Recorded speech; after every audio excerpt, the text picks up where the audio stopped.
a table for a future general and his party? Well, who's the general? You lucky? No, sir, Mr. Appleyard. It's Dave. I'm planning to enter private industry in a couple weeks. Take the big booth. Yes, sir. Right this way. How was the prom?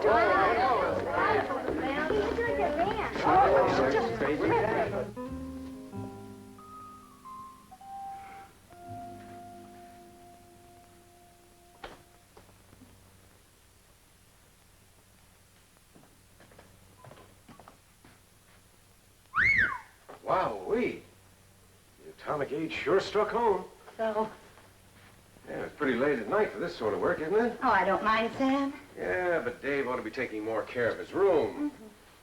You know, sometimes I think boys nowadays are born with an allergy to neatness. He was in a rush today with the senior prom and graduation and all. He's been rushing every day of his life as far as this room is concerned.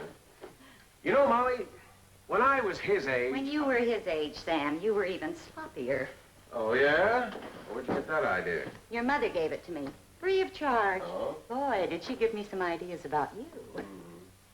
Well, you don't want to believe that stuff. You know how mothers exaggerate. You want to hear for yourself? Nope. Are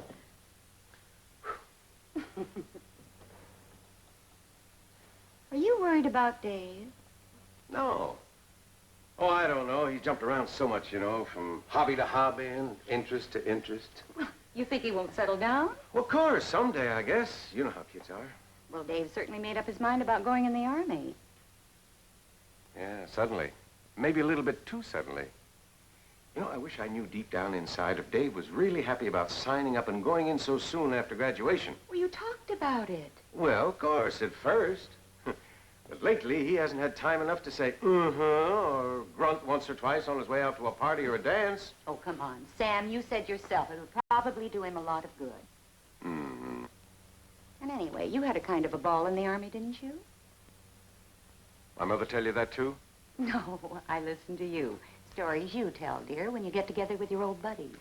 Mrs. Hewitt, my love, you've been listening at the wrong times. Now, let's have some coffee. It's time you learned the old-fashioned facts of Army life.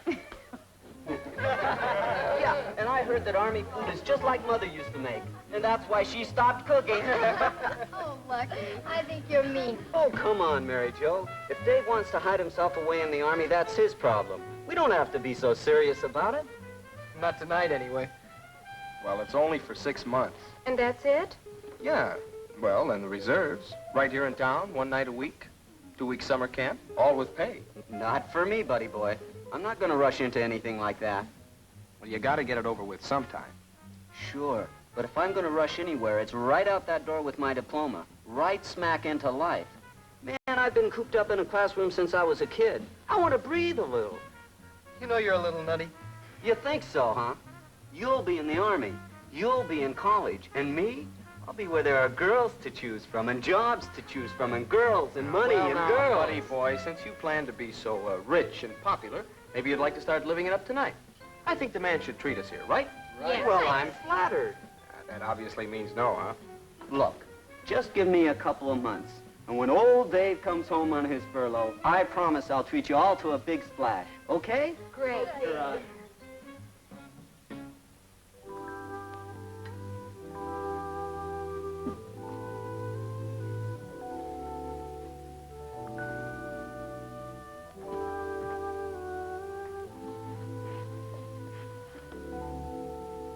Oh, hi, Dad. Ready to go to Grandma's to say goodbye? Mm-hmm. Everything will be here. Nothing will be changed, Dave. Dad, Yeah? you think I'm doing the right thing going in the Army next week? And you're all signed up. I know, but Look, Dave, it's only for 6 months. Son, you made a choice, right? I guess. I think it's a pretty good one. And anyway, you've made your Army bunk. And no matter how lumpy it seems, you've got to lie in it. Dear Lucky, they've got something here called instant morning. Know what I mean? You go to bed at night, and an instant later, some guy comes around blowing a whistle, and it's morning. Every day. They have more mornings here than at home.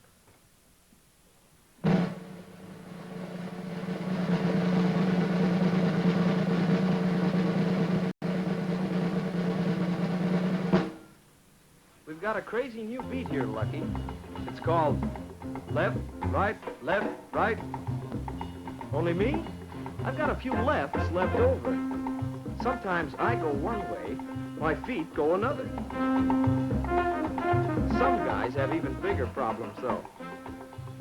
Now, as to the scenic beauties of the place, well, they really give you a chance to get to know every square inch of ground.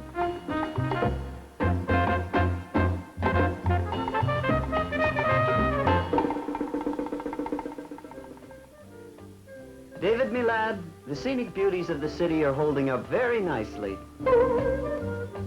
Haven't changed a bit. In fact, they improve day by day. Dear Mom, as you know by now, home was never like this. We've got a sergeant, and I don't know, he wouldn't make a very nice mother, believe me. Nothing like you. He comes around and tries to bounce a $50 off your blanket. He keeps insisting that it should bounce to the ceiling, like in his old Army days. But we keep telling him a $50 doesn't go that far today. He also has eyes in his shoes. And what you might call a sense of humor, because there's really no other polite thing you can call it.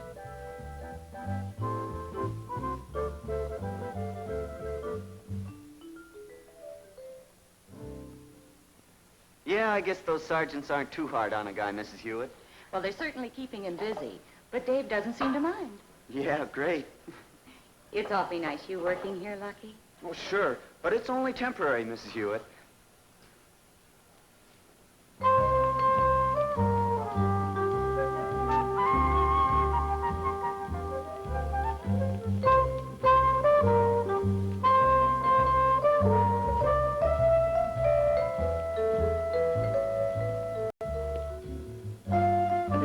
The old town was so big. A lot of places to go, but I'm looking them all over.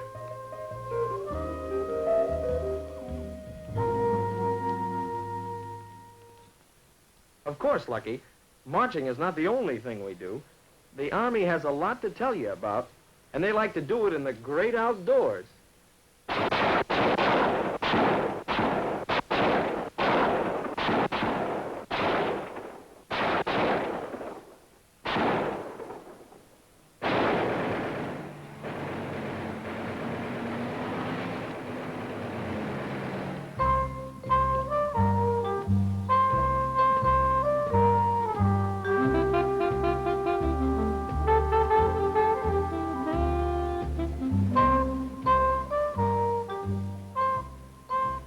I've got nothing but time. Yes, sir, nothing but time.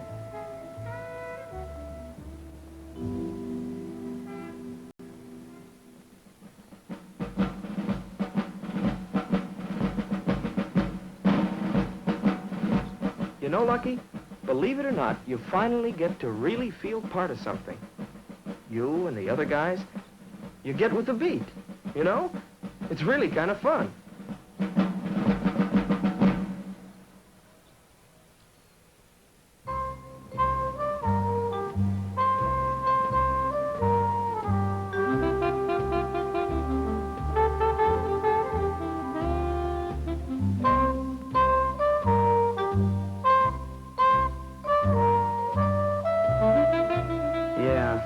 I suppose so. Kind of fun. Boy, Dad, you sure were right. They really keep you moving, even when you're lying down. Sometimes you get the feeling they're trying to get us to use up all the fresh air. Oh, yeah, Mr. Hewitt. I just, took this job for the fresh air. I think it's great, Lucky. Well, it's only temporary. I got an appointment finally, McCracken Industries, next week, for something permanent. I'm sorry. It's what I have to tell all the young fellows in your situation. No use beating around the bush. If your military obligation's still ahead of you, you create a problem for your employer. Suppose we start you here, teach you how to do your job. No sooner you're getting to be valuable to us, along comes the Army, off you go. Oh, only for 6 months, Mr. Wiley. Not if you're drafted, son. 2 years. Then we have to start all over again. Training a replacement for you, right? Yes, sir. But I may not be drafted for quite a while. Maybe never. Things change all the time. Sure. And that's a chance you're free to take as an individual. But a business can't operate that way, can't indulge in wishful thinking. I'm sorry, son, but that's the way it is.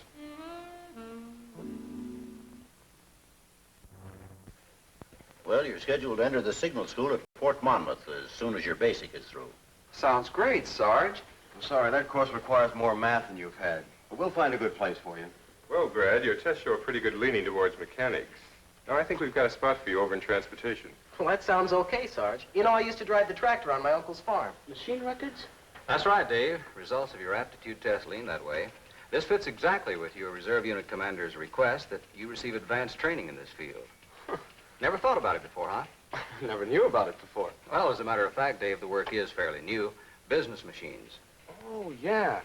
Now, the tests indicate that you have a feeling for numbers, details, paperwork. You did better than average in math. I like math. When you finish your advanced training, Dave, you'll be assigned to work with a machine records unit. Now, this, of course, will expose you to additional electronic data processing machines. Probably wind up learning how to operate one. Sound okay? Yeah. How about that?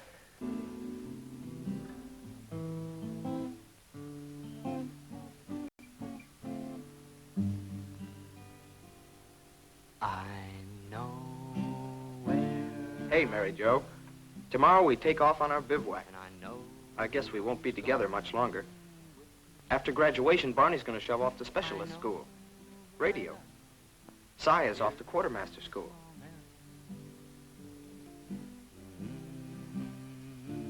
Well, all of us have some special thing we're going into. Oh, yeah. The other night we went to a dance at the service club.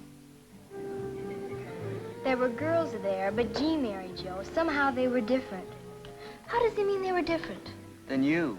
How could they be different than... You're here and those girls are there. That's the difference. You. Bivouac, huh? I wonder what that's like. Who knows?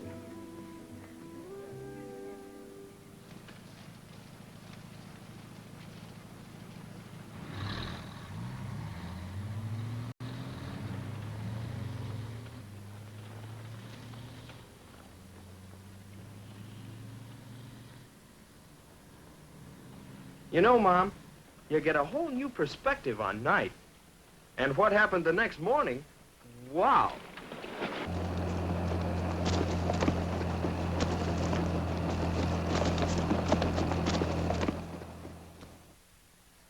Well, like the man said, before you know it, basic is over. And the time I spent in specialist school really taught me something. I was put to work in the finance office, getting some on-the-job training. Boy, what an eye-opener. All the work is done electronically. Those aptitude tests sure paid off. I tell you, they're putting round pegs like me in round holes nowadays. They don't forget, though, to keep us in practice for the parade on that big day.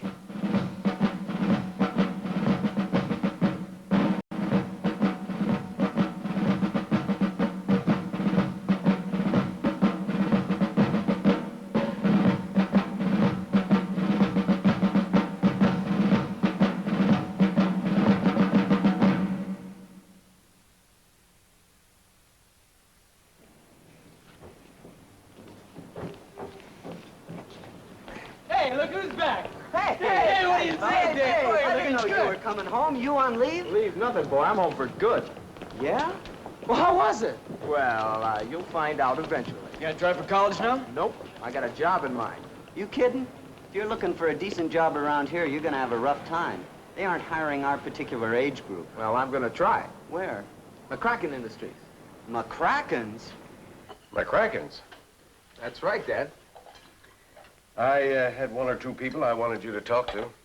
Well, I'd like to try McCracken's first. Any special reason? Well, yeah. It's a big operation, and it's going to get even bigger. Oh. What makes you think that? Well, Mr. Wiley, you're supplying the Army with a lot of equipment. Data processing machines, tabulators. I saw a lot of it being used. Used a couple myself. And even more is being used in defense industries, well, all industries. And McCracken products have a terrific reputation, so Okay. Now, your active service is over. Yes, sir. Now it's the reserves. But one night a week, right here in town, it doesn't interfere. I know, son, I know. In the reserves myself. Oh. Well, we are an expanding business, and I think maybe if you could come back tomorrow, I'd like to introduce you around. Okay? Well. You know, Dave, you're going to like the reserves. After all, none of us wants to be involved in a war, but military service is part of living today. The country has to stay strong. So it chose this way, about the easiest, least disruptive way there is. Yes, sir. You find a lot of your buddies at the plant here in the reserves. The meetings, you rub shoulders with quite a few people in town. I mean, now you're part of a vital, necessary community activity. National activity, Dave. You, a butcher, baker, a couple dozen executives, and, well, everybody. It's got to be, that's all. It's important. Darned important. Charlie Rogers, the real estate man. Yeah, Mom, he's a sergeant in the reserves. So's Tim Riley from the plant. Hey, let me. Well, I don't mind.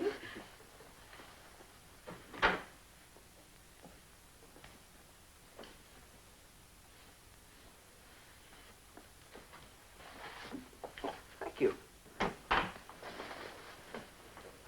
You coming home after the meeting? Got a date with Mary Jo. But I won't be late. All right. Goodbye. Bye. See you later, Dad. Okay. Hey, got a new man around the house, huh? You know something, Sam? What? I'm going to miss that sloppy old boy. Just a little.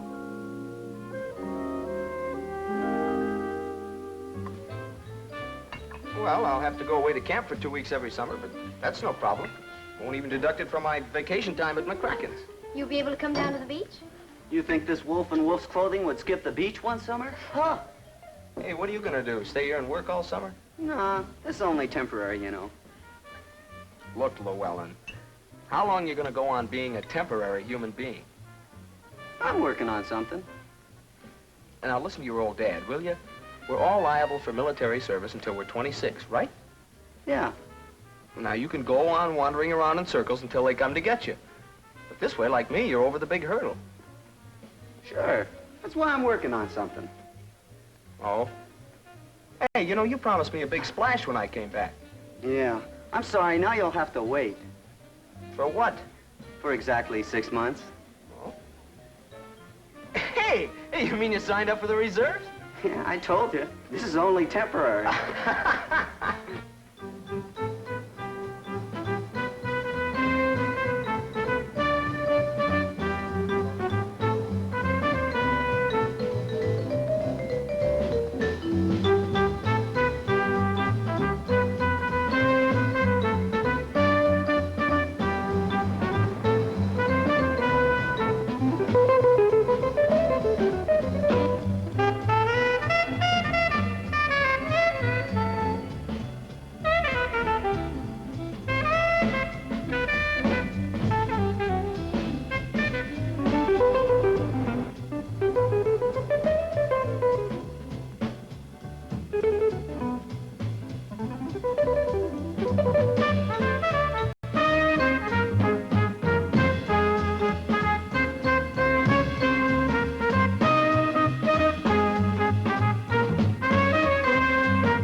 From the time you were born, the question of your career has always been important.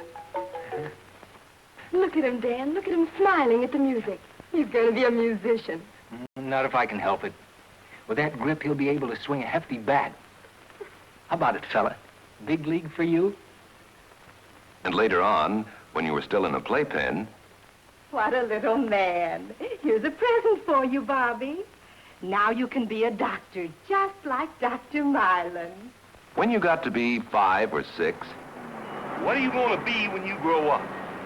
An acrobat in a circus. Won't you be afraid of the lions and the tigers? and as you grew older, your ideas kept changing. That's what I'm going to be, a train engineer. When I grow up, I'm going to be a policeman and direct traffic. I'm going to be a truck driver and drive all over the country and go wherever I want to. And now that you're in high school, you find that what you think about your future makes a difference in the things you do today. You going to sign up for typing this semester, Bob? Gee, I don't know. I can't make up my mind. I am. You have to know how to type to be a newspaper columnist. Columnist? I thought you were going to get married and raise a family. Well, every girl has 2 careers, you know. You don't have to know how to type to be a doctor, that's for sure. You never can tell. You might not become a doctor after all. Oh, yes, I will. Dad would have a cerebral spasm if I didn't take over his practice. Gee, I wish I knew where I was headed. I should think you'd go in for art. Those dance posters were swell. Yeah. Well, I don't know what to do. So there you are. All your life, you've been thinking about a career. But maybe, like Bob, you're still not sure about what you want to do. Or, what may be just as bad, you have only one career picked out, like Janet, and you haven't even considered other possibilities. Or maybe, like Dick, you've let someone else choose your career without doing any thinking of your own. Whichever it is, it's time for you to face up to one of the most important matters of your life, finding a career in which you'll be happy and useful. There are 2 things you need to know in order to choose your career intelligently. For one, you must know something about a wide variety of occupations. And the other thing you need to know is yourself. Many tests have been devised to help you reach a better understanding of yourself. For instance, this one, called a verbal meaning test, lets you know how well you understand the real meanings of words and the ideas which they convey. This spatial ability test helps you understand how well you can think about objects in their solid form and in their relationships to other objects. This one tests your reasoning ability, how well you are able to work out the answers to problems you may be facing. This one tests your number ability, how skillful you are in working with figures.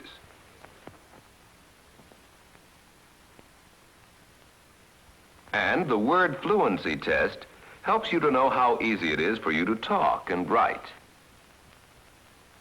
There are many such tests, which your school counselor or someone else in your school can probably arrange for you to take. Well, Bob, let's see. These tests show that you're especially high in spatial ability.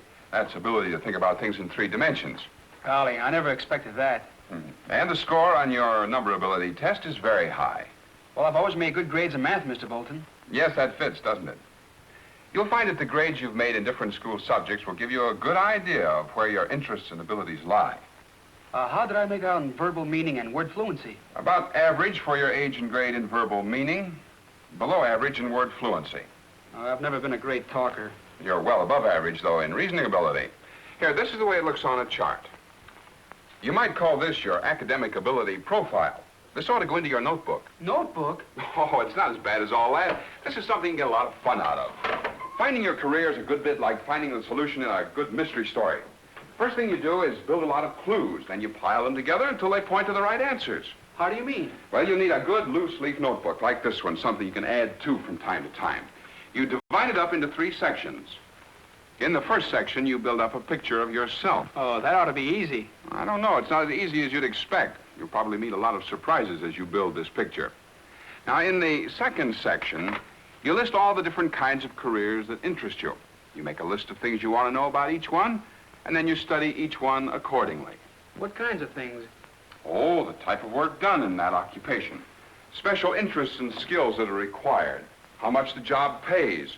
Opportunities for advancement. Whether the job's actually to be done. All that sort of thing. I'll be very happy to help you work out a list of those if you want me to. That'd be swell. What about the third section? Well, you can probably guess what that is. In the third section, you check your abilities and interests against the requirements and the opportunities of various occupations. In other words, the third section is a combination of the first two. I think I will start a career notebook. What else should go into the first section on myself? Well, a record of the grades you've made in your different school subjects would certainly help. Why don't you have a little talk with your different teachers? I'm sure they'll be quite willing to give you a frank appraisal of your abilities and qualities. Gee, I don't know, Mr. Bolton. It's a chance to see yourself as others see you. I wouldn't skip it. Well, okay. How about hobbies? They certainly should be in there, too. And interests. We have an interest inventory that I'm sure will go a long way toward helping you clarify in your own mind just what your preferences really are. Would you like to take it?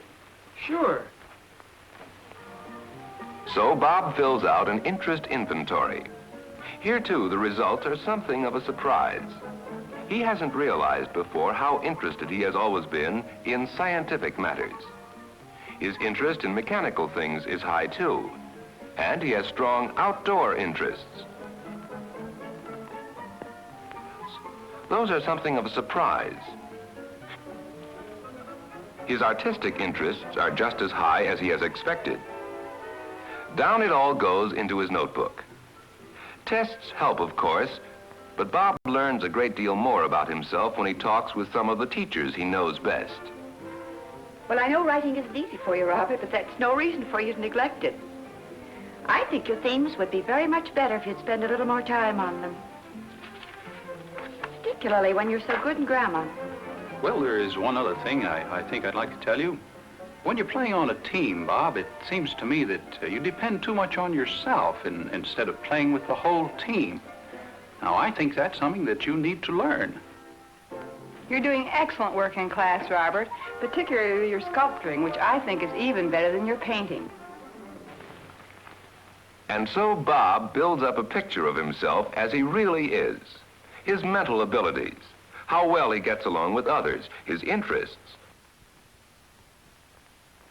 the grades he has made in his various classes, what his teachers think about him, the kinds of hobbies he has, everything he can think of. And now he's ready to start thinking about possible careers. From among the 25,000 different kinds of jobs there are in this country, how will Bob find the ones most suitable for him? Here's where the first section of his notebook helps him narrow down the field. He knows that he likes outdoor work.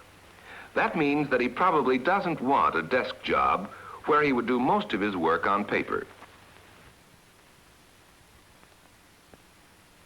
He isn't too comfortable working with people. Personalities seem sort of puzzling at times. He'd rather stick to things that are more predictable, like facts and figures. He gets a kick out of using tools and doing things with his hands. So looking for jobs that match his interests helps Bob get closer to his career among the 25,000 choices open to him. And here's another matter that he must consider. How much time and money can he spend, or does he want to spend, on his education and training? Many jobs have definite educational requirements. To be a physician calls for at least 6 years in college. To be an engineer, you'll need a college degree. If you want to teach, you'll have to qualify for a teaching certificate. But you can get a job as a secretary or a bookkeeper after a year or two in a business school. And of course, there are many jobs available to a high school graduate with no further education. So the amount of education Bob is planning will affect the types of careers that he'll think about. And of course, it works the other way too. The kind of career you want will affect your educational plans. Now Bob is ready to find out more about the careers that interest him the most. The library is the best place for that. This is our collection on careers. Do you have any on art? I thought you'd ask about that. Yes, there are several of them here. Here's one on illustration, and here's one on advertising. What about some other fields? You don't want to limit your search too soon, you know. Well, that's right. I'd better check up on engineering, too. You see, my ability scores were pretty high in math. What kind of engineering? Oh, I don't know for sure. Civil engineering, I guess, and I like science. I think these books will help you find out what you want to know. Thank you, Miss Reed. So now Bob goes to work in earnest on the second section of his notebook, a survey of possible careers. With Mr. Bolton's help, he has worked out a list of things he wants to know about each career that he examines, and he tries to find the answers to these questions. He learns as much as he can from books, but he doesn't depend on them entirely. For instance, when he can't find what he wants to know about a career as a research scientist, he writes to various companies for more information. And what's even better, he arranges to visit a friend of the family who is an engineer. Glad to see you, Bob. Oh, it's nice of you to let me come out here, Mr. Trimble. Not at all. Glad to see you're planning your future so systematically. You know, I read a lot about civil engineering. Well, then you ought to have a pretty good idea of the work we're doing here. It's not the same as seeing for yourself. That's right. Well, if you like what you see and you're still interested, come see me next June about a summer job. Then you will really know whether you like engineering or not. Mr. Trimble is right. The best way to find out whether you really like an occupation is to work at it for a summer or as a part-time job. But Bob isn't ready for that yet. He's still hunting.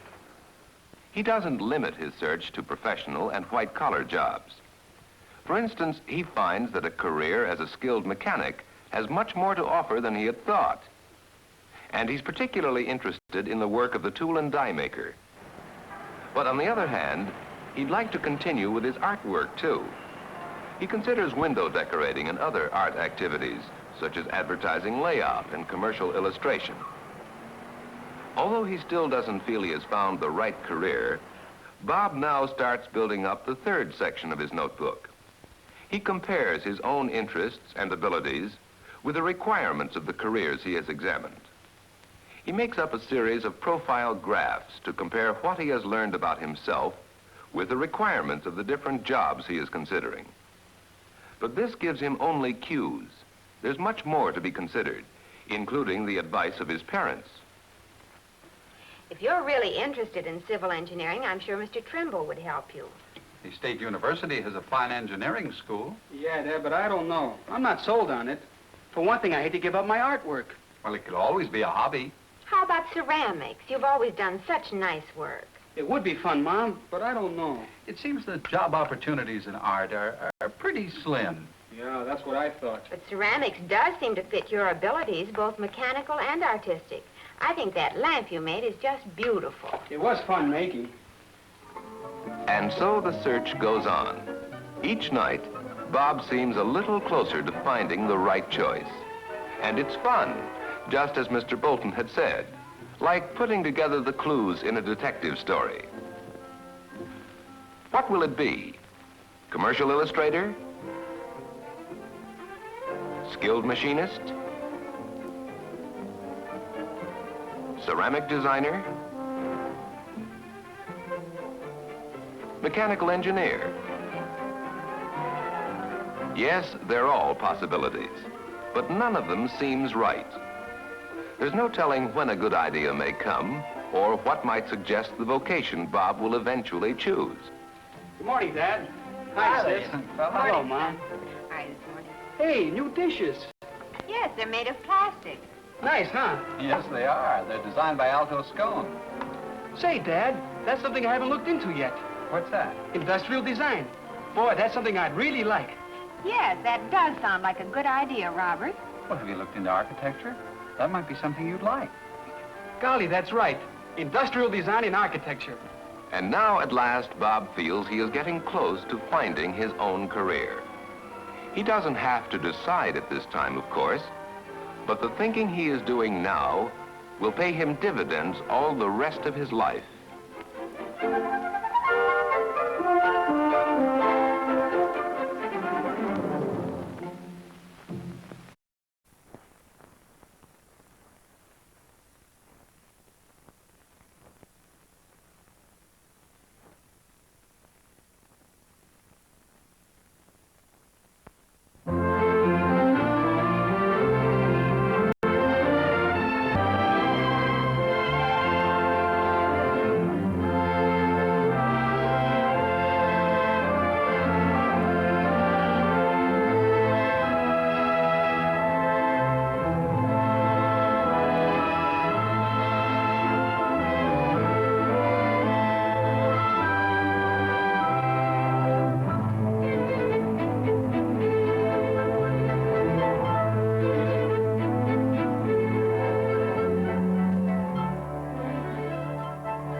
Did you find anything wrong? Is my heart bad? No, your heart is in fine shape. But what about the pain test and my fast pulse? You could have pains in your chest even though there's nothing organically wrong. But there must be something. I'm nervous and my heart beats so hard that I can't get to sleep for hours after I go to bed. The more you think about it, the worse it gets. Is that right? Yes. I get those pains in my chest in class sometimes and find myself counting my pulse. I've fallen down on my work at school and gone too well with my instructors. There must be some reason for it. This can't all be my imagination. Well, let's talk about it. Sit down.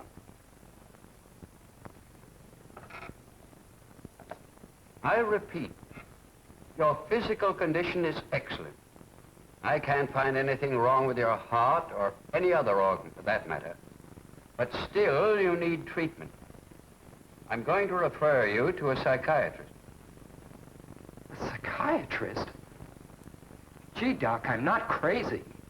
No, you're not. And you never will be. Take it easy. Don't let it upset you. A person does not have to be crazy to be helped by a psychiatrist. But what will everybody think?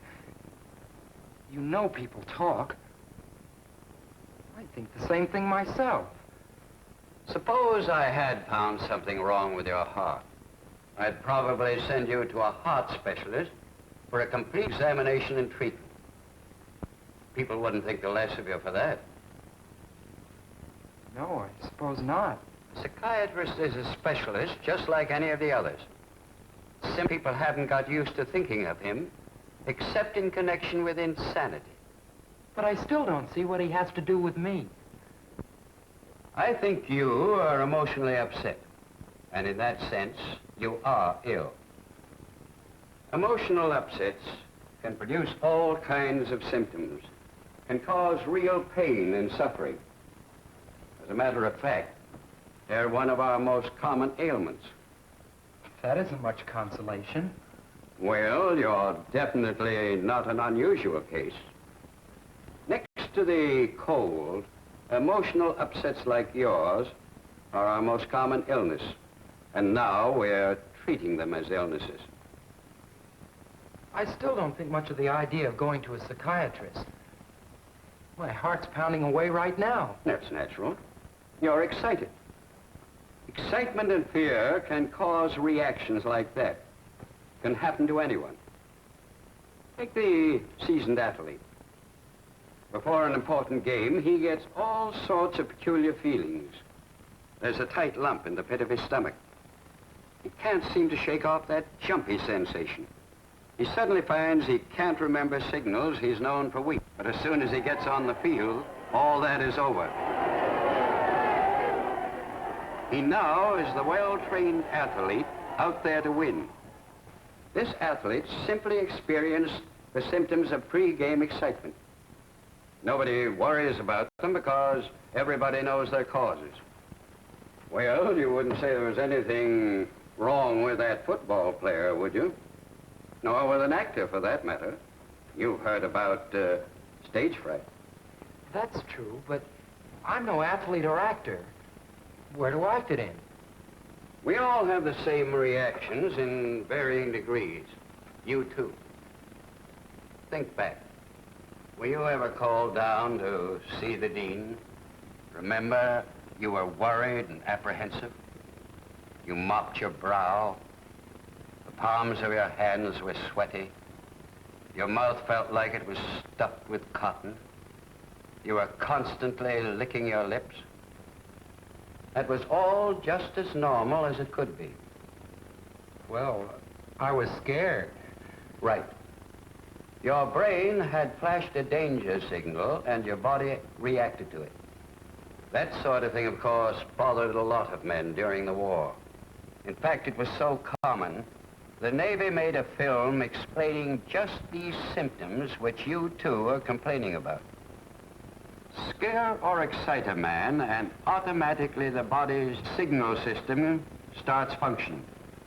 Nerves go into action and stir up a couple of glands. These glands come through with a shot of adrenaline, and things really begin to happen.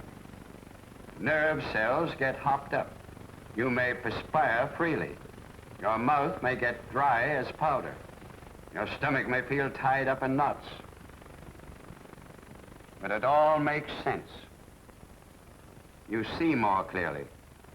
You hear more keenly. Your muscles are tense. Your body... But to act at top speed calls for extra energy. That's where the liver comes in. This is a fuel tank. The fuel is sugar and is stored in the liver. Getting scared gets it out to the bloodstream, to the muscles that need it. To get it there quicker, the heart pumps faster, and you breathe harder, bringing in more oxygen to change that sugar into strength. When it really gets going, your heart feels about 3 times bigger than it really is, and it pounds away like a trip hammer. It may even become painful. The heart may feel as if it had sharp points. Wouldn't surprise me if those are your symptoms. They're much more common than you think. Lots of people have them when they're excited or scared. But when you know you're excited, when seeing the dean, for instance, you don't worry about these symptoms because you understand the cause for them. But if you, a healthy boy, have these symptoms without knowing of any cause, that's the time to consult a psychiatrist. It's his job to uncover that cause. How does he do that? Well, that's his specialty. Let him tell you about it. I'll make an appointment for you. Try not to worry. Thank you, Doctor.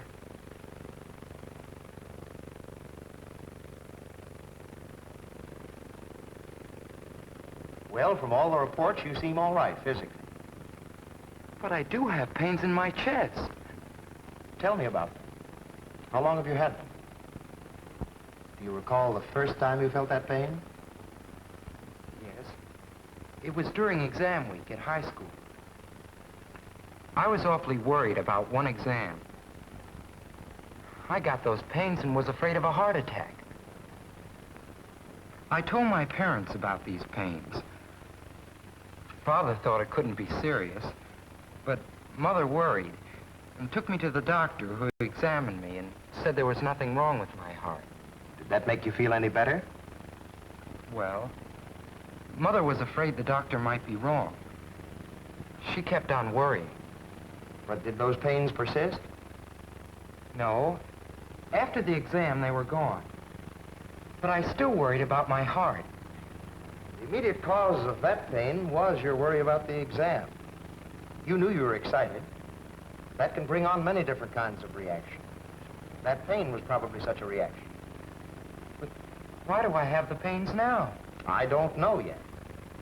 But there is a cause. We'll go deeper and find what's really bothering you. How can you find it? We'll just talk. You'll come here regularly and tell me about yourself. I'll ask questions, but mostly you'll just talk about your childhood, family, school, and so on. I wouldn't know where to begin or what to say. Just talk the way you told me about those chest pains. Tell me about your family. Well, we're an average family. Dad works pretty hard. I guess he and I weren't too close. How about your mother? I was much closer to her. Dad was sort of strict. He didn't have much patience, especially when I didn't do what I was supposed to do or when I didn't do too well at school. I remember once, when I was about 10 years old, we had just gotten our report cards from school, and I didn't do as well as I had hoped to do. Dad looked at the card and scolded me for not trying. He raised an awful fuss. Mother was sympathetic as usual. Dad threatened to make me stay in after school every day and cut out my play. I ran to my mother for protection, and this only made him angrier. He pulled me away from her and wanted to spank me. My sister was scared and cried. I hated my father when this happened, and I used to whisper threats under my breath. Mother finally took me up to my room and put me to bed. I guess I remember this because I didn't think my report card was that bad. But it did leave me with an uncomfortable feeling in my father's presence. And as a result, you learn to depend more and more on your mother for comfort. Your story about the so-called heart attack seems to bear that out. I believe that some of your present upset may be due to a certain insecurity you feel being away from home and the protection your mother offered. Think about that a little, and we'll get together again.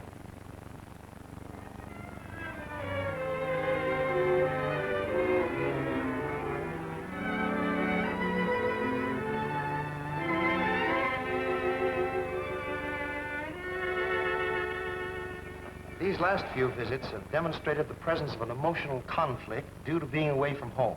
You see that? Yes, you brought that out. And as we bring these unconscious conflicts out into the open, your symptoms will tend to disappear or become less exaggerated. I'm taking more interest in my classes. That's fine. As a youngster, was your schoolwork consistent? Not always. You see, I didn't get along with my teacher. I remember being kept after school once because the teacher wanted to discuss my work and general attitude. It was a pretty uncomfortable session. She wanted some explanation for the fact that my work had fallen off and why I seemed to resent her. She told me I had become irritable and wasn't even getting along with my classmates. She took out my old records and tried to find the reason for the drop. I couldn't tell her anything much. I don't suppose she was too satisfied with my explanation, although she did go out of her way to help me. As I look back, I think I blame her for my father's anger at my poor marks. Well, you are making progress. You're beginning to uncover the causes for certain reactions that you had. We can explain your reactions to your teacher at that time, also your nervousness and the falling off of your classwork. All of it was undoubtedly due to a fear of failure and the possibility of incurring your father's anger. But is it common to blame somebody else, like I did with my teacher? It's the easiest way out. You felt that you weren't to blame. Your mother's comfort helped that. Your teacher gave you the marks for which your father punished you. Therefore, you put her in the same class with your father, whom you feared. Well, there were times when I really hated him.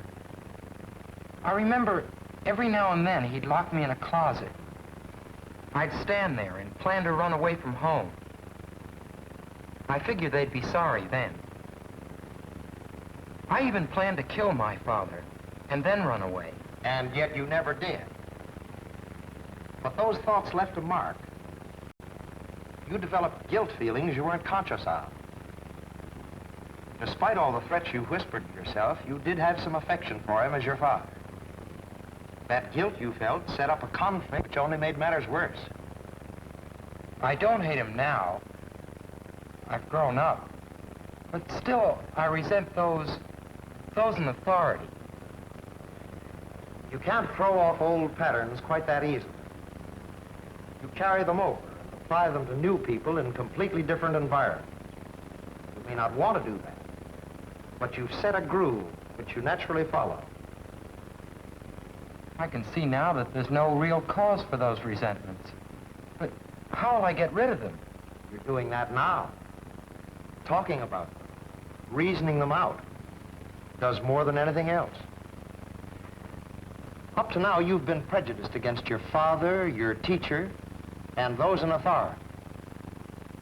All this became an emotional block that warped your reasoning. All your thinking came up to it and was warped along certain lines.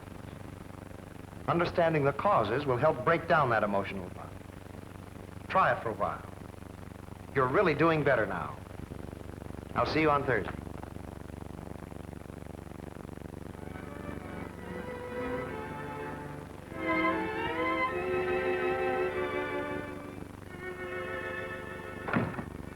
I thought I'd never get here on time. I was playing tennis. You made it, though. I'm glad to see you're taking an interest in outside activity. Well, your heart's not so bad after all. I didn't expect I'd ever be doing it 4 months ago when I started these treatments. You're coming along fine. How's your work? That's much better, too. I don't spend so much time thinking about myself. But, you know, I have been thinking about something. You've talked a lot about guilt feelings, resentments, lack of security in being away from my mother and other things. Yes, they all apply in your case. But what I can't see is, was I worse than most cases? Does everybody have these troubles? It varies a lot. You're no exception. A single upset can lead to others, and usually does. Environment, parental training, and your tendency to magnify certain incidents in your own mind can produce some complex results. Here's a common one. You have a younger sister. You remember when she was born? I was 4 then, but I sure do. Were you jealous? I guess I was. I remember that there was a lot of excitement. My father and mother were busy with the baby and didn't pay any attention to me. When they first told me I had a baby sister, I was happy. But then Mother never spent any time with me. I must have been jealous and resentful. I even wished my sister would be sent back. I felt that I didn't count anymore. I can understand a lot of that now. I'll bet you'll tell me that's when I first began to feel insecure about not having my mother to myself. Well, that's probably very true. But there's a lot more to it than just that. As you grew to love your sister, you felt guilty about having wanted to send her back. But most parents realize that and try to minimize it. Yours didn't. Then again, the knowledge that you were going to have a sister or a brother, but didn't know how or what, put other disturbing questions into your mind. Since your parents never talked to you about these things, you must have thought there was something mystical and evil about them. Parents can prevent a lot of emotional conflict like this, especially where the child is as inquisitive as you were. I got most of the answers when I grew up. Yes, childhood misinterpretations and fears carry over and are frequent causes of emotional upsets in young adults. I know that now. I can understand a lot of things I couldn't before. If more parents understood that their thoughtlessness can produce emotional disturbances in children, cases like yours would be less frequent. But you're really making progress. I feel that I am. Well, we'll get together a few more times to keep you on your toes. Can I go now? I have a date. A date or an appointment? A date. That's real progress.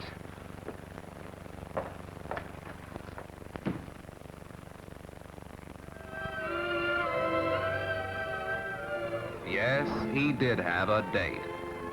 And from here on, his recovery was rapid.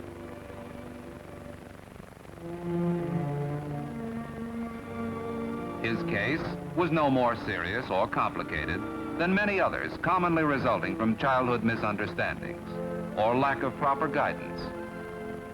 They can be prevented and cured, clearing the way for that well-balanced state of emotional health so necessary for good progress in school and so important for success and happiness in later life.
This is your introduction to the Aetna Drive-O Trainer.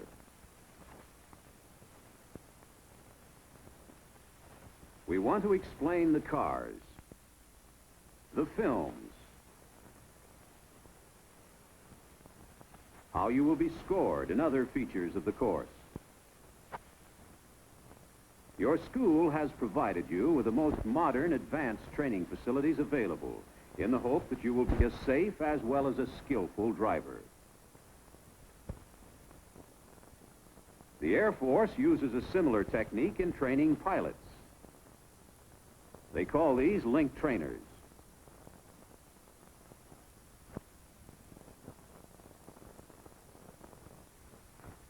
Commercial airline pilots are checked out in dame-old flight simulators.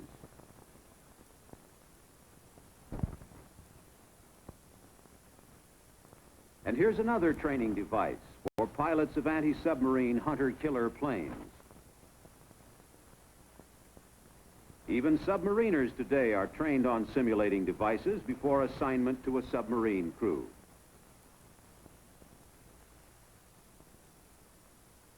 Today's driving requires special skills.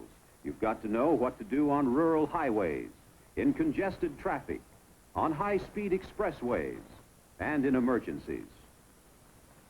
The most effective way to provide training opportunities in all of these situations without endangering yourself and others is by means of a simulating device such as this. Your Drive-O-Trainer cars have all the controls found in modern automobiles.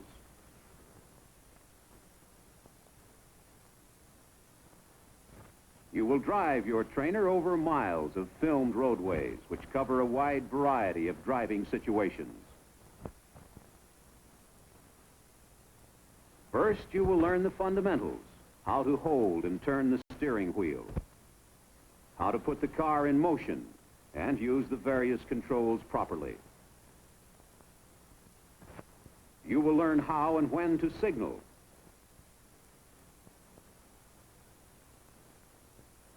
accelerate,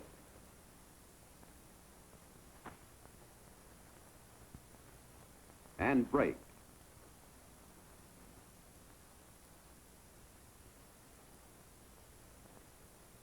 Then will come instruction in special skills such as diagonal parking,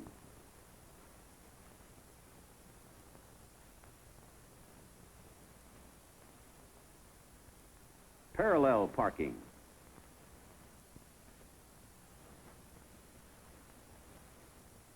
backing, driving on hills, on dusty country roads, in city traffic, on expressways, even what to do in emergencies. As you drive, your actions will be scored by this master recorder to which your cars are individually connected. When turning a corner, for instance, you will be checked to see if you signaled, braked, turned the wheel the proper amount at the right time. It isn't enough to do the right thing in driving. You've got to do it at the proper time, and this recorder checks to see if you did. During this next section of film, you will have an opportunity to identify and use the controls as you follow the instructor. First, adjust your seat. If necessary, release the seat lock and slide forward or back to the desired position. Make sure your seat is locked in position. When properly adjusted, you can reach all of the controls comfortably. Try the steering wheel. Turn it right.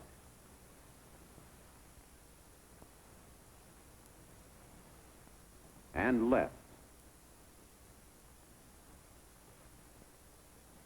Now your horn ring. Press it once or twice and listen for the click.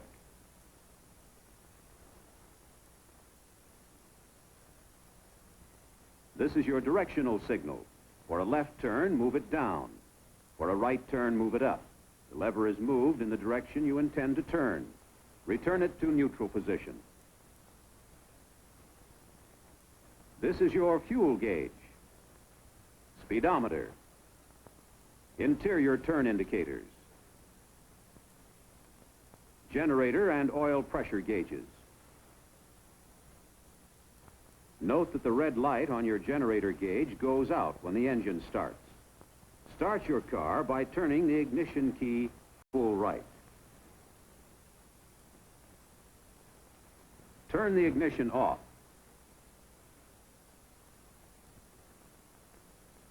Release the parking brake with the left hand by pulling slightly and turning.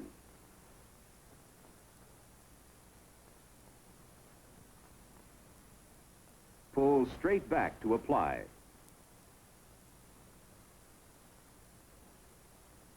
Operate the clutch with your left foot.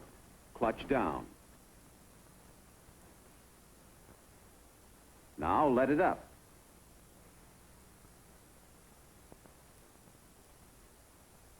The foot brake is operated in this manner. To stop or slow the car, press the pedal down.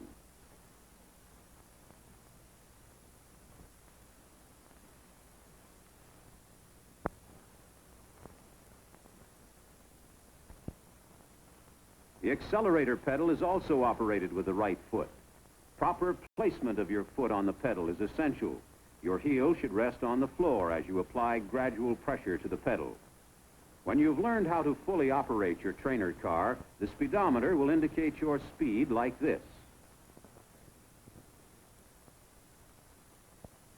Ease pressure to hold speed constant. This is the manual gear shift lever. Your trainer is equipped with both manual and automatic transmission. To use the automatic transmission, push the clutch to the floor. And with your left hand, pull out the dash button below the speedometer. Remove foot from clutch pedal and notice that it remains down. You are now ready to use automatic drive. When using automatic shift, gear positions are selected by push buttons. N stands for neutral. R stands for reverse. To change from automatic to manual drive, press down on the clutch pedal. Push the dash button in and let the clutch out.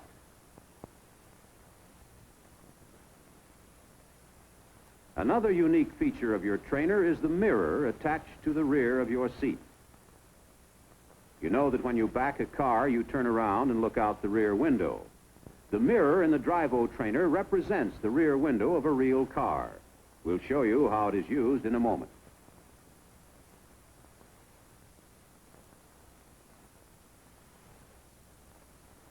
Films are an important part of the Drivo trainer program. Here are a few examples of the types of films you will see during the course. This is a demonstration film. Correct driving techniques will be shown and explained as in this parallel parking sequence. Here is another film technique we use. This is a sequence from an instructional film in which you drive your trainer and follow the actions of an experienced driver. When he signals, you signal. When he turns, you turn.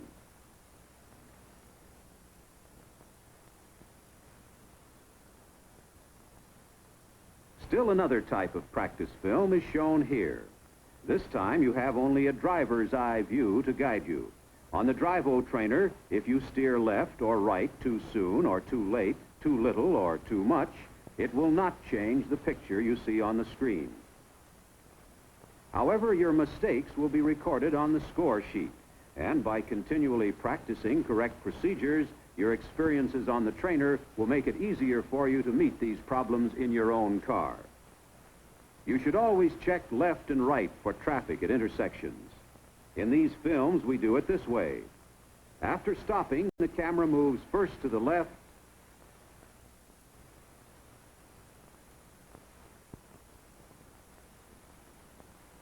and then to the right.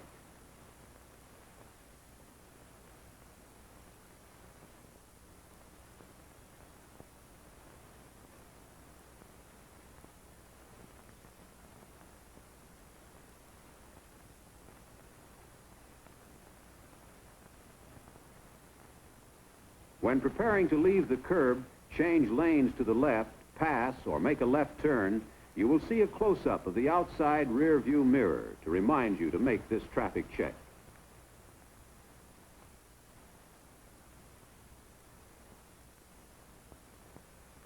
Likewise, when preparing to stop, turn right, or change lanes, you will see a close-up of the inside rear view mirror.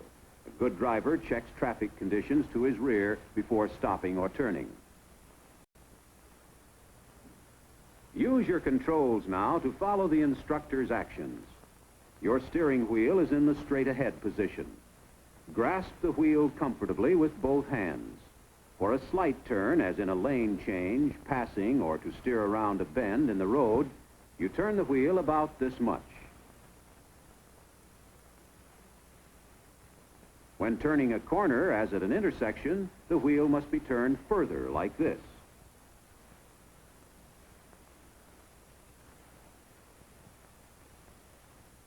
For close quarter maneuvering at slow speed, in turning around, for instance, the steering wheel may be turned as far as it will go.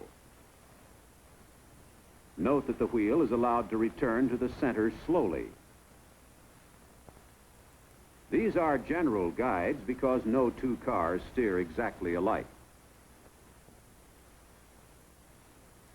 At higher speeds, moderate turns require only slight movement of the wheel, as shown here. So remember, much practice and driving experience will be required to polish your steering skills.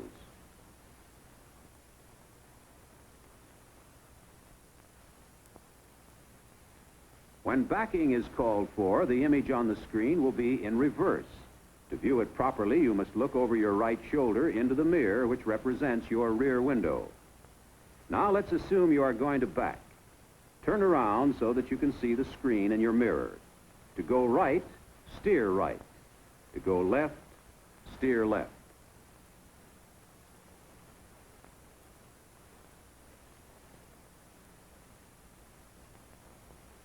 Now face forward.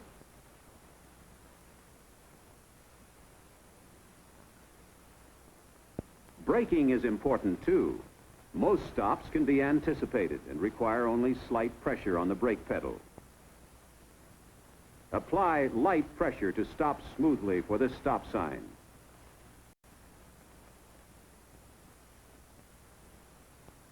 Braking involves a combination of skill and judgment, which you will practice many times throughout the course. On a hill, you may have to apply harder pressure. Try it.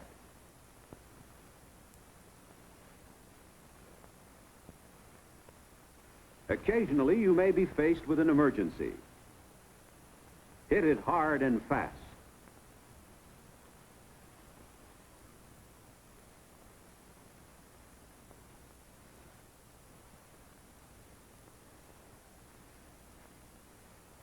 Now, perhaps you're wondering how you will be advised of your progress. This may be done in several ways. The master score sheet will look like this. The circles tell the instructor which actions each of you performed, and whether they were the correct ones or not. One method of explaining your progress is by means of personal record sheets, which are distributed after every film showing. Your teacher will then read from his master score sheet, telling each of you what you did right and what you did wrong. You will record his comments on your personal record sheets.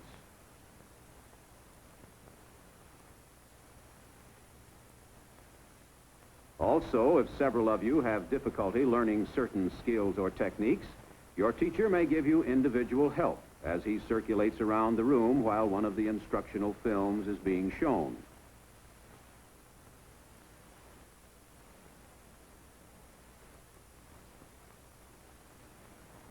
Occasionally, the entire class will need additional help. Then your teacher may stop the projector in the middle of a film to explain the problem.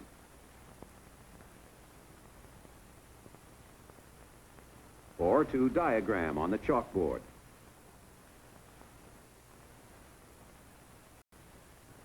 Now again, we ask you to follow the instructor's actions as he demonstrates the correct starting procedure when using automatic transmission. Place your car in automatic. Press the neutral button. Parking brake on. Press accelerator and hold. Turn ignition key full right.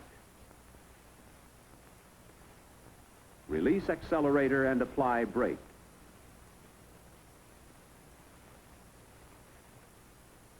Turn off ignition. Press reverse button. Take foot off brake. Shift back to manual drive.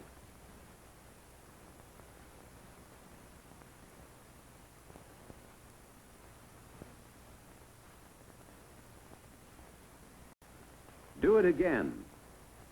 Place your car in automatic drive.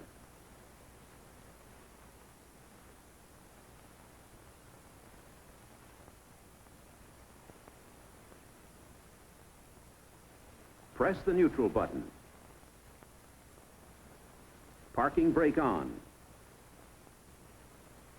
Press accelerator and hold. Turn ignition key full right. Release accelerator and apply brake. Turn off ignition. Press reverse button.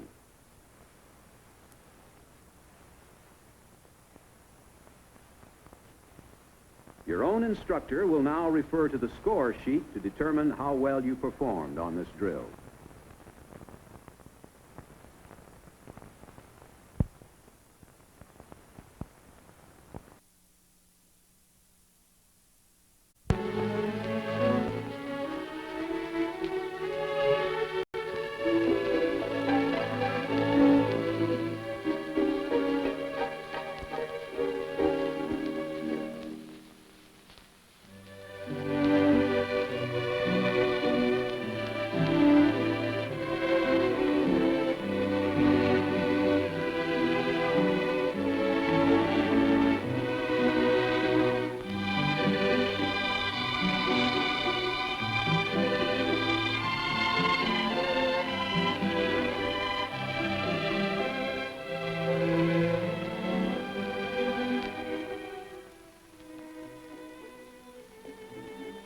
I love you, Nora. Do you love me? Oh, I don't know, Jack. You're the only girl I've dated in 2 months. We get along fine. You do love me, don't you? I think so, but I'll have to think about it.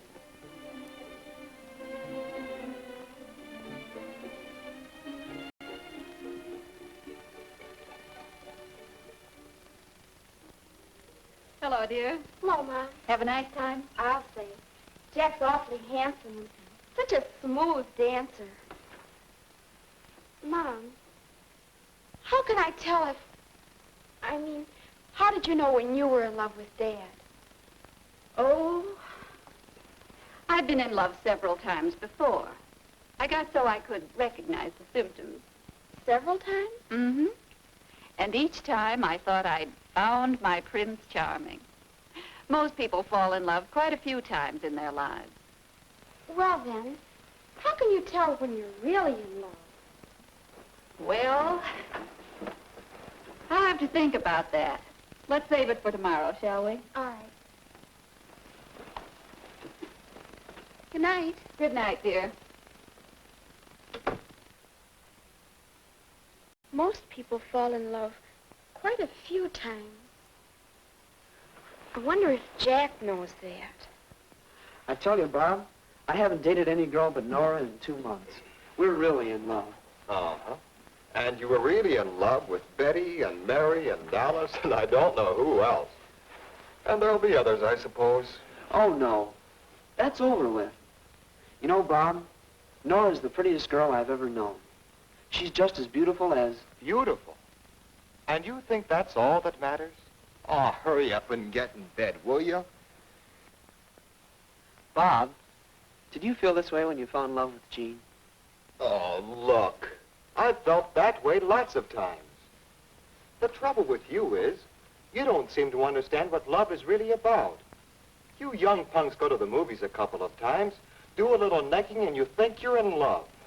I've never seen anything like it. All I wanted to do was ask. You don't have to get sore about it, do you? Oh, I'm sorry, Jack, but look at it this way. You just haven't been around enough to know what love really is. Believe me, it's nothing like the slush they give you in the movies. Well, I don't know, Bob. That's right. You don't know. Maybe you would understand better if... Say, I've got an idea. How'd you like to double date with Jean and me tomorrow night? Why, sure, Bob. That would be swell. Sure you wouldn't mind? Not if you let me get some sleep now. Good night. Good night.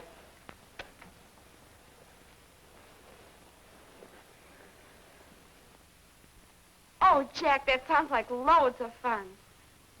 See you tonight. Goodbye. Guess what, Mother? Jack and I are going on a double date with Jack's brother Bob and his girlfriend. They're engaged and so much in love. Jean has the most beautiful diamond. Oh, that's fine, dear. I've met Bob. I think he's awfully nice. Oh, I do, too. And speaking of love, weren't you and I going to talk about that today? Yes, we were. I've been thinking about your question, and, well, suppose we look at these snapshots together, Snapshot? Mm-hmm. Well, what do they have to do with love? Oh, I was just thinking that they might help you to understand how your capacity for love grows and develops just as you grow and develop. Here, look at this one. Oh, Mother, did you have to keep that? You know, in a way, you were in love even then. Every baby loves its parents for their care and protection. Of course, some people expect that care and protection all their lives. They never grow up. But it is a kind of love. Now, compare that with this picture. Oh, that's the boy who used to live next door. My, how he did love his teddy bear. Love? That's right. That's a kind of love, too. Possessiveness. A love for the things you own. Some of us never get over being possessive when we're in love, do we? You're beginning to understand. Now, here's a snap that shows how we learn to return love by doing things for others. Well, what about love of our friends? Isn't that a stage of love? Yes, I think it is. Here, look at this. Why, that's Betty and Ellen and Ann. I took that picture with my first camera. Oh, I know. There was a time when I wouldn't look at anyone but my special friends. I guess that was a stage of love. Yes, and boys go through a similar stage when they stick together in gangs and won't have anything to do with girls. We soon changed that. Now, let's see. Oh, do you remember this picture? The captain of the football team. That was 2 or 3 years ago. He never knew how much I loved him. I guess he never knew I existed at all. Well, we all go through crushes like that on teachers or sports stars or movie stars. Then after a while, there's a stage that some people call puppy love. Why, that's Morris. I'd almost completely forgotten that. Remember how important it seemed at the time? I'll say. And it really was important as a part of learning how to love and be loved. I think I can tell puppy love. Oh, look, there's the couple who met at camp last summer. I certainly caught them. Yes. And that's another stage where the physical side of love dominates. Sometimes this is mistaken for mature love, but there's a difference. Mature love. That's a new way of thinking about it. How can you tell when love is mature? Well, mature love is more settled. Mature love has something of the other kind of love in it and something more. It's tender, unselfish, cooperative. When I get serious about somebody, Mom, I want to have that kind of love. That's a good idea, dear. And if you aren't sure, you can always ask yourself some questions. Are we really interested in the same things? Do we feel at ease together? Are we proud of each other? Do we agree on the basic things such as religion, marriage, children, money, and so on? Thanks, Mother. I know that'll help. I hope so, dear.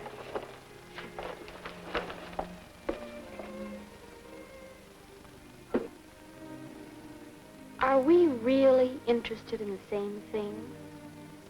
Do we feel at ease together? Are we proud of each other? Are we agreed on basic things? I wonder. I'm going to watch Bob and Jean, see if they have a mature love.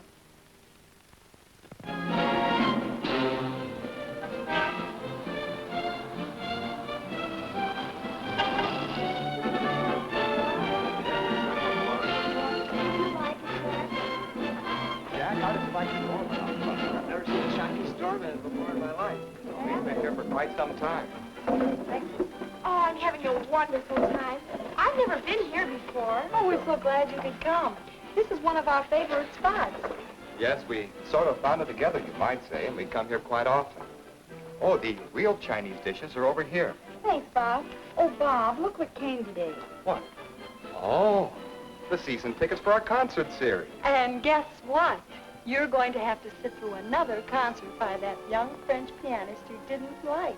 You mean the same one we saw last season? That's right. Maybe this year you'll agree with me that he has real talent. Well, maybe, but only if he's improved. Oh, Bob. Well, at least we'll have fun debating it. Do Bob and Jean have a mature love? Are they interested in the same thing? I'll say they are. They seem to have so many things to talk about and do together. Say, Nora, talking about music, have you heard the new recording of the Brahms Violin Concerto? Well, no. I guess I never really learned to appreciate classical music. Are Jack and I interested in the same thing? I wonder. Another question Mom asked. Do we feel at ease with each other?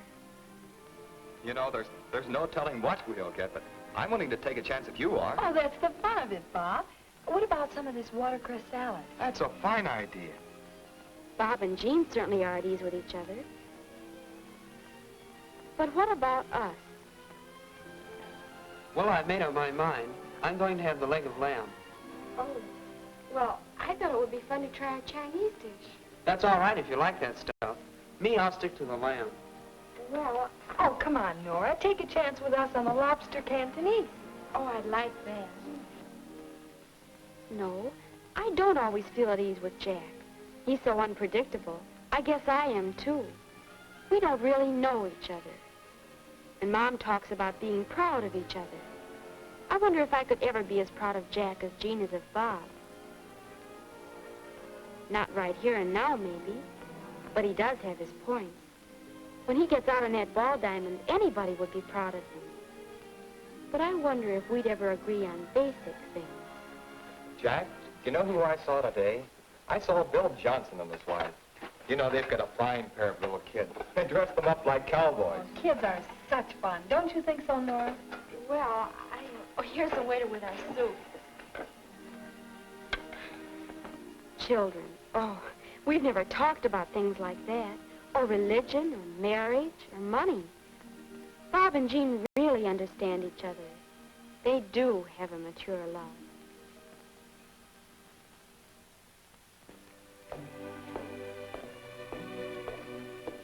Nora, Jack, about our talk at the dance last night. In the garden, you know. Well, I guess after seeing Bob and Jean, well, I think that love, a real mature love, is more than I'd imagined. I guess so. On Bob and Jean, it looks all right. But We're not ready for that kind of attachment, are we? But we can still have a lot of fun, can't we? sure we can. Would you like? How about going roller skating next Friday night? Oh, Jack, that's a wonderful idea. That's the kind of fun I like. What time? About 8:15. Oh, swell. I'll see you then, and thanks for this evening. Good night. Good night.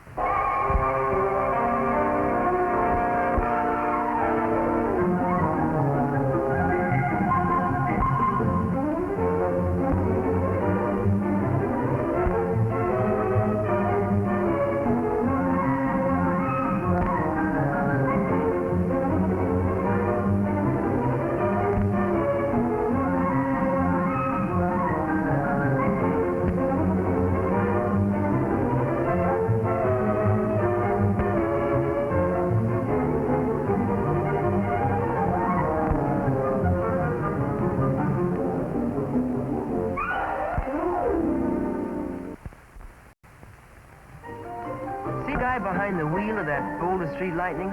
That's me, Bullet Bill Bowers. My folks and I just moved to this new city, and it sure seemed to me like we picked out a town full of sleepwalkers.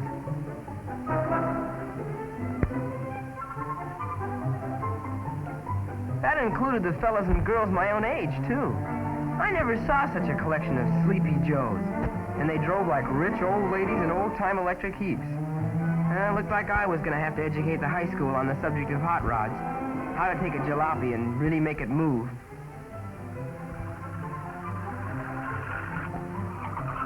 Why, in the burg I came from, I had the juiciest bug of any rodder in the Goose Greasers. That was our street racing club. And I had the biggest collection of traffic citations, too. All us greasers drove the cops crazy, and I could have started a private mental sanitarium for those I'd worked over.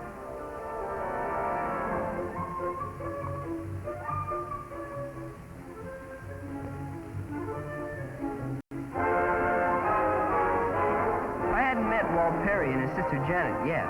Walt was president of the Knights, the city auto sport club. His sister was secretary. I guess my roadster impressed him. Yeah, I really had a job putting some life into this town. Why, these jokers even walk slow. I went into my act at lunchtime, trying to bring the word to a bunch of prime squares. But believe me, that was the coldest audience anybody ever played to. I got nothing, just nothing. I didn't get it at all. Were these guys abnormal or something? Or had I joined up with a bunch of zombies? It was gonna be tough, but I'd have to bear it.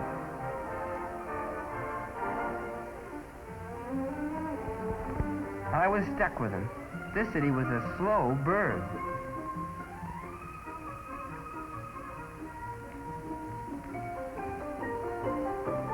It was kind of lonesome that first day, and after school.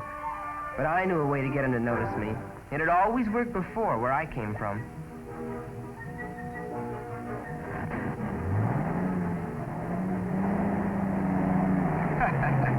Yeah, they knew I was around now, all right. You should have seen them scatter. I got a lot of attention.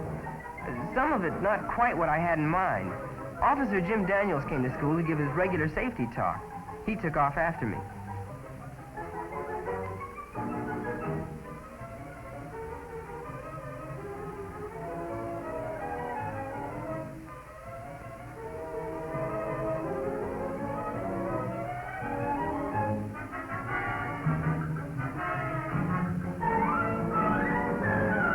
First he told me I was driving like a wild man. I took that as a compliment. And then he asked if I was a member of the Knights. So I said no, I was a goose greaser and wanted to show him my card. But all he wanted to see was my driver's license. So I was getting my first ticket in this city. Didn't impress me much. Like I say, I held a goose greaser record. But this was a different kind of a ticket. Well, I had to go to court, all right, but that wasn't new. But this court was held right in the school. And the judge and jury and the whole court were girls and fellas like myself. How about that? I didn't dig it at all.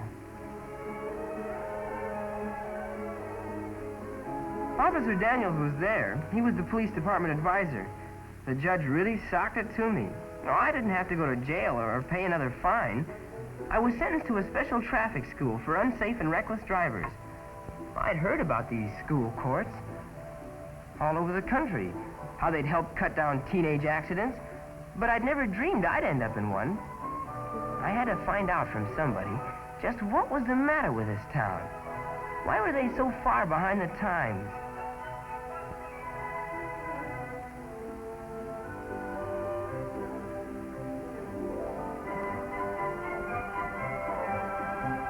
I guess Officer Daniels had figured out what I was thinking. He suggested that Walt and Janet Perry explain a few things about their city and hot rodding the Knight's way. They gave it to me, both barrels. They weren't behind the times, I was. How about that? Me behind the times. So, I began learning about real hot rodding. The kind that developed after World War II. That's when thousands of high school and college kids and servicemen were bitten by the speed bug. They began cutting down and souping up stock cars and racing them in the public streets. It didn't take long to give drivers under 25 a bad name. Why? Maybe because teenage accidents were killing or maiming somebody once every 2 minutes, causing more damage than all fires, and twice as many casualties as we had in the whole Korean War. The police cracked down, too, and collected driver's licenses wholesale. This scene was played up in a national picture magazine.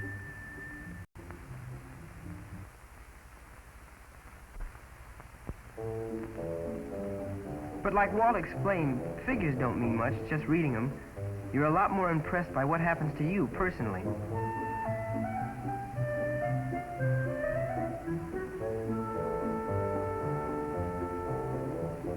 Tom Hanks was Walt's best friend, and his hero, actually. Tom had been in the Air Force as a fighter pilot. Now he was going to college. Tom had built up just about the slickest cut-down custom conversion in existence. You see, Tom had a big advantage. His father, George Hanks, had a big auto repair business, and besides that, he manufactured and sold speed parts. Mr. Hanks had to admit that his son had the hottest motor in town. But Tom shouldn't have spent all his time on the motor. There are other parts to a car, too.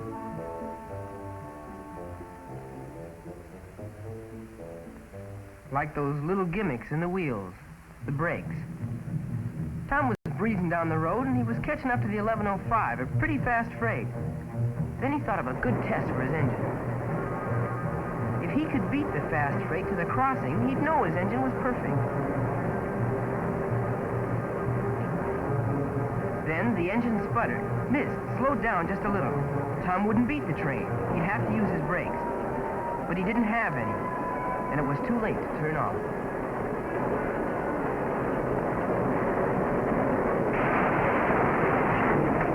It would have been easy to find that leak in the brake line, but Tom had spent all his time on the motor. A whole lot more impressive than figures. After the accident, Mr. Hanks told Officer Jim Daniels he wanted to do something, anything, to keep other boys from getting killed the way his son was. Well, Officer Daniels was ready. He'd been reading about a new kind of hot rod club, with stiff, safe driving tests, and which only admitted members who hadn't had a ticket for 6 months. They raced their cars, but only on special safe drag strips after complete safety inspections.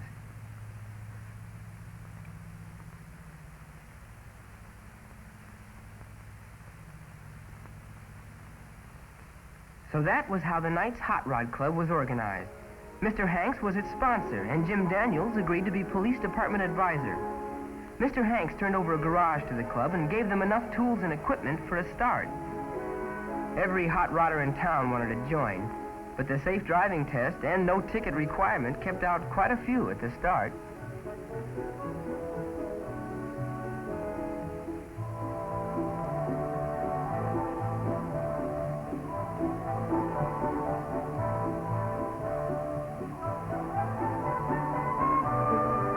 While they were waiting for a drag strip, the Knights began getting their cars in shape to qualify. And to many proud owners' surprise, a lot of the cars failed the safety inspection. Those that failed were disqualified for racing, so the owners worked them over night and day until they did pass.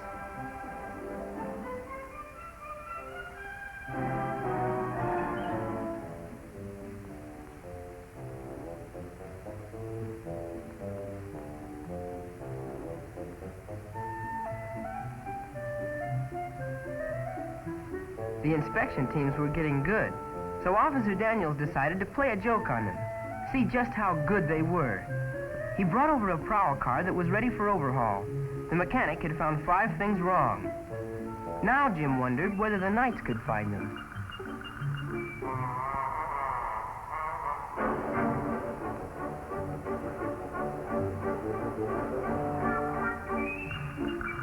All the inspection teams joined in, teaming up on Jim's car.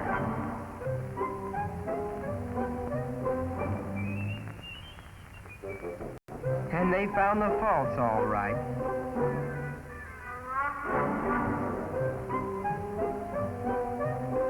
And then more faults. And more faults. And more faults, a dozen more than the contract mechanic had located.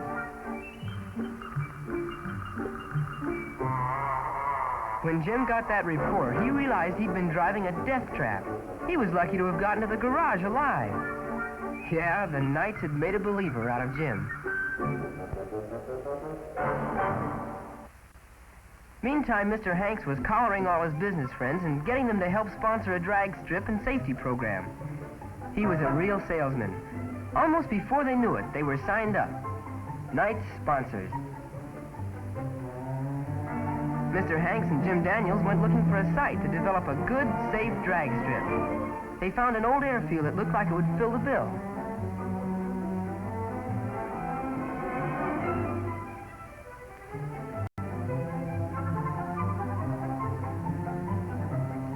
It didn't take long to get the strip ready, and when the Knights staged their grand opening and their first-time trials and drag races, they were really on their way.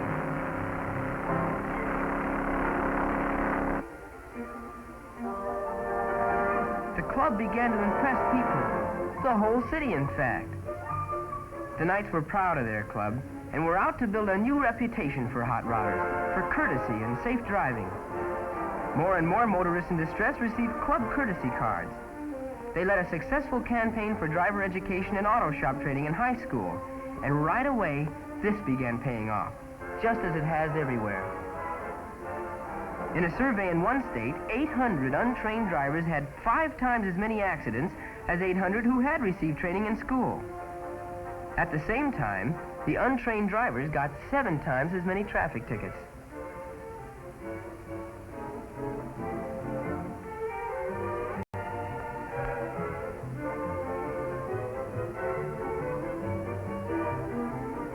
Believe it or not, teenage drivers who are trained in school courses have a lot fewer accidents and get a whole lot less tickets than adult drivers. The driving teachers say that the students really go for it. Driving class is one they never miss.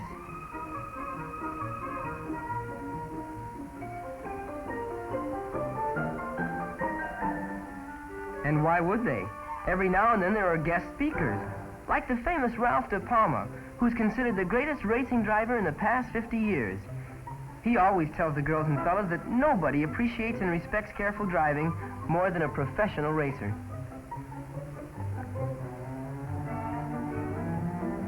Well, sure, all that safety stuff was fine, I told him. Sounded good. But speed was my meat. A good fast mill and a tire-burning takeoff. The Knights go for speed too, Walt said. And then he asked if I'd like to bring my job out to the drag strip Sunday and try it out against some of their wagons. This was what I'd been waiting for. Walt had himself a deal.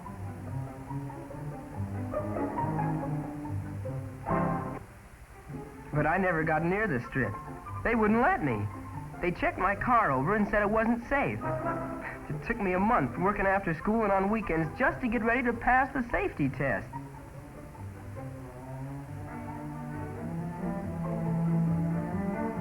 So I was finally going to get my chance.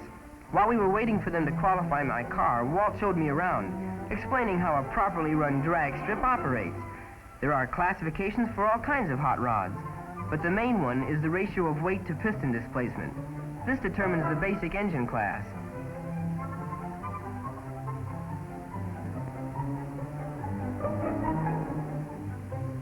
After a car is weighed and classified, it gets a complete safety inspection. I knew from experience how tough this is. Those inspectors don't miss a thing.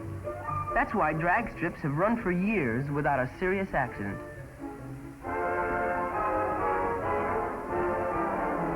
When it's been classified and inspected for safety, a car is ready to run. It gets an official number.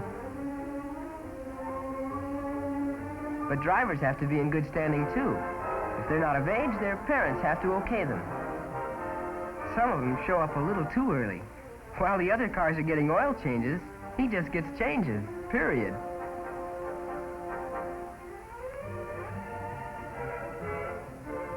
One of the cars, named the Bean Bandit, held a strip record from a standing start to 142 miles an hour in a quarter of a mile. You'd be surprised at the number of girls who enter these drags. Not just driving either. They know what's under the hood because they put it there themselves. Yeah, the drag strip was like a circus or a miniature Indianapolis. Hundreds of people were there from town to watch. A real big professional deal.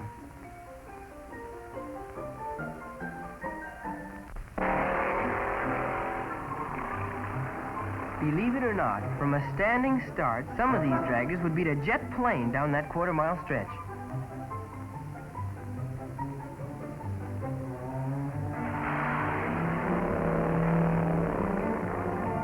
There were just about as many ideas in rebuilt bodies and chassis as there were in high-efficiency motors. It may be a man's world, but you'd never know it on that drag strip. The girls didn't ask any special deal either. They went right out and ran against the men. Did fine, too. They won their share of places.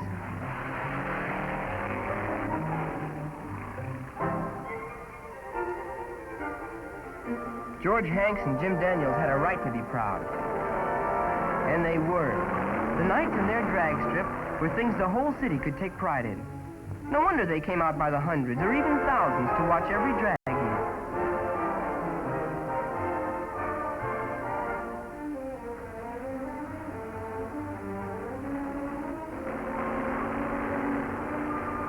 Then Walt pointed out a man at the refreshment counter.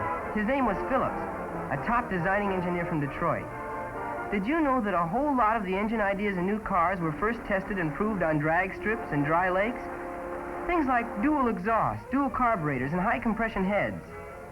Phillips was there to watch for applications his company could use. You know, by the time they called my number, I'd become so interested I almost forgot what I was there for. But this was my chance to show them. I didn't have any doubt about breaking the record. The only question I had was, by how much?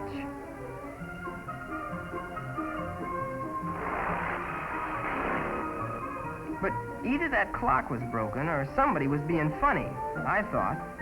They had me clocked at a little over 70, just half the speed of the top car. I complained to Walt just who the comic was. Walt said nobody, the time was right.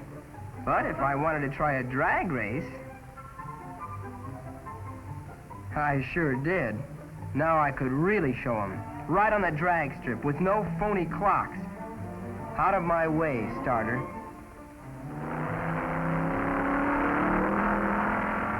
Yeah, I showed them all right.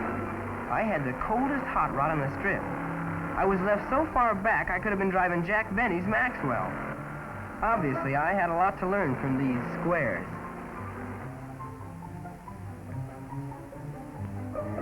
Well, there was still the reliability run.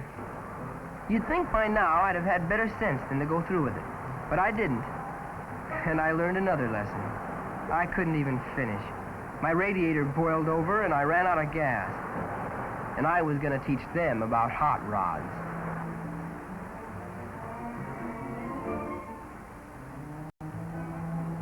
When that 1925 Star went by me, that did it. Right then, I made up my mind. If it was the last thing I ever did, I had to be one of the knights. So I got the list of membership requirements from Walt and his sister. She was the club secretary. And guess the first thing I had to do? I had to learn to drive. Imagine that after all the miles I'd driven. But after a couple of sessions in the dual-control car, I found out there was a whole lot more to good, safe driving than knowing how to turn the wheel or which pedal is the gas. Actually, there was more I didn't know about driving than I did know. But that was just the first requirement.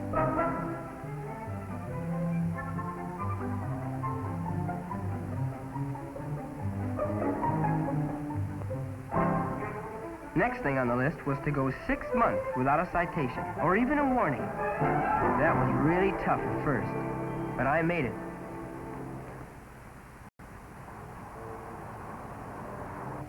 Believe me, I was never so glad of anything in my life as I was to get hold of that little Knight's membership card. But I knew one thing. I was a whole lot better and a safer driver than I was before I started working for it. Janet asked me to come outside. She said the Knights were holding a clinic and wanted me to join them.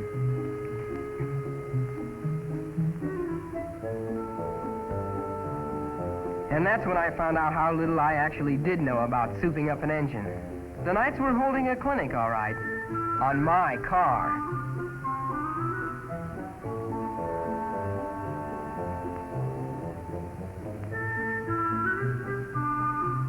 I thought I'd revved up my motor pretty well. But now I learned about porting and relieving the block, cylinder bore, racing flywheels, custom camshafts, exhaust headers, dual exhaust, tolerances, new ignition, high compression heads, hemispherical combustion chambers, dual carbs, dual point distributors, dual intake. Well, I needed a mechanic's dictionary to even follow what they were talking about. All those parts and the tools were going to cost money, so I got a job after school and Saturdays to pay for them. You know, some guys spend thousands of dollars on a good hot rod, plus thousands of hours of work. They won't even drive them in traffic. Some careless driver might smash into them and ruin a car that costs more than a Cadillac.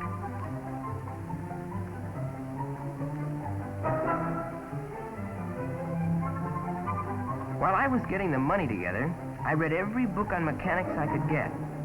I got a few ideas, too, about carburetors mostly.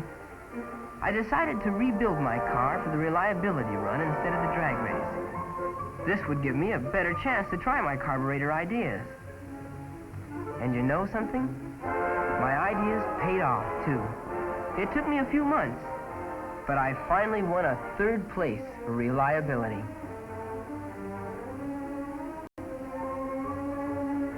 But I got a real surprise when they started giving out the trophies. How? Well, the city merchants had awarded a trip to the Memorial Day race at Indianapolis to the boy. The club voted most deserving. And guess who the Knights elected? Me, Bill Bowers, the ex-ticket champ. How about that? Then Mr. Phillips, you know, the Detroit engineer, came over and wanted to look at my carburetor. He asked if I'd be interested in a scholarship for their factory school to study mechanical engineering. They've given a lot of scholarships to fellas in hot rod clubs, and a lot of them became top mechanics and designers. Of course, I said yes. So I got the biggest kick of my life, seeing the 500-mile race. They'd arranged for Ralph De Palma to show me around, too. He introduced me to racing stars like Manny Ayula and Ed Jenkins. And Mr. De Palma and Harry Hartz talked over old times. We looked over all the cars, too. Bob Estes and driver Don Freeland were wheeling their special out for a warm-up run. This is the toughest race of all, for cars and drivers. A speed trial and reliability run all at once.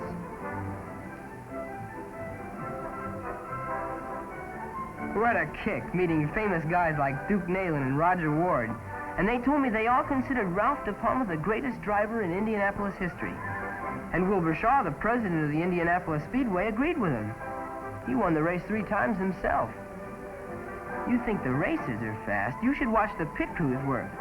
Why, they can change a tire faster than a blowout can go flat. A driver just couldn't win the race without a good pit crew to work his car over during the pit stops.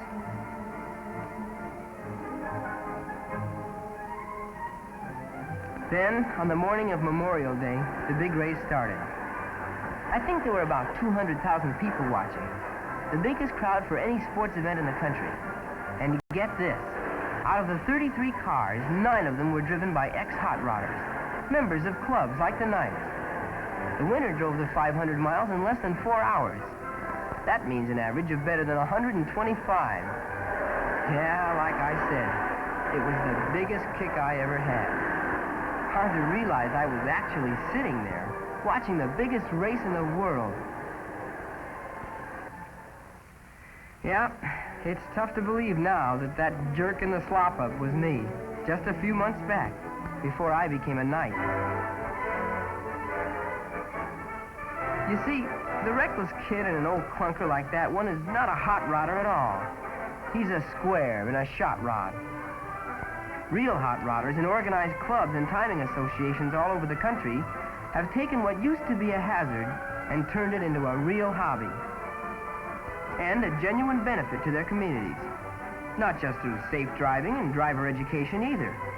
They've raised thousands of dollars for charity, conducted blood drives for the Red Cross, and developed top mechanics and designers for automobile manufacturers, as well as testing and proving ideas that have produced better, safer cars for everybody. So that's the real story of the cool hot rod. The one-time hazard that has become a brand new, safe, progressive American hobby.